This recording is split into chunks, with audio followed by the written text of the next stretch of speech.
All right, guys, so for today's class, we're learning about Punnett squares. So please make sure that you take out a sheet of paper and you have something to write with, because you guys are going to be doing this along with me.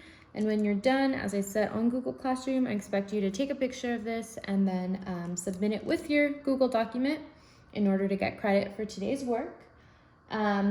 But again, I just want to state the directions again in case you clicked this video first. But if you read the directions, you would know that you had to read the 2 pages first, did your vocabulary word, and if you did all of that, then you're fine. You should be on here. But if you haven't done that yet, please do that first. And on the document, we're going to be answering some questions along the way. So, to start, we can already just do the question number 1. So what is the probability that an offspring will have wrinkled seeds? So what do you think are the odds? And go ahead and list me what your prediction is on question number 1. And then once you're done with that, we're going to start by drawing our Punnett square. So we're going to start this drawing by creating a box.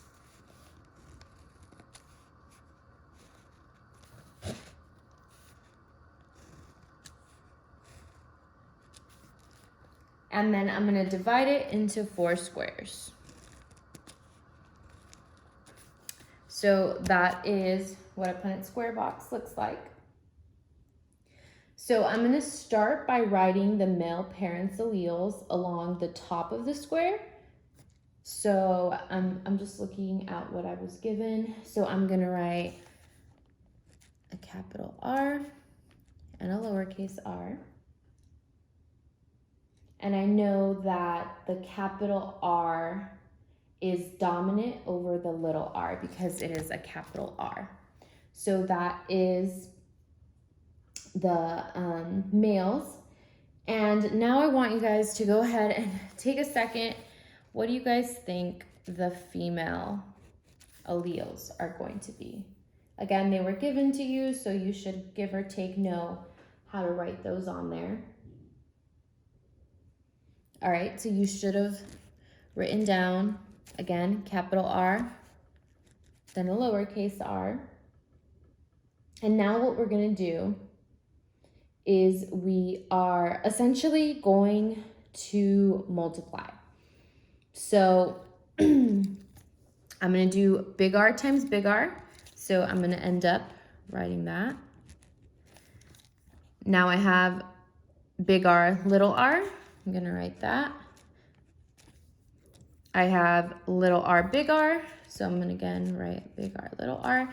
Always remember that the dominant letter goes before the recessive letter that's lowercase. So just remember capital letter first, lowercase second. And now for this next one, I have 2 little r's. So I'm going to see little r, little r.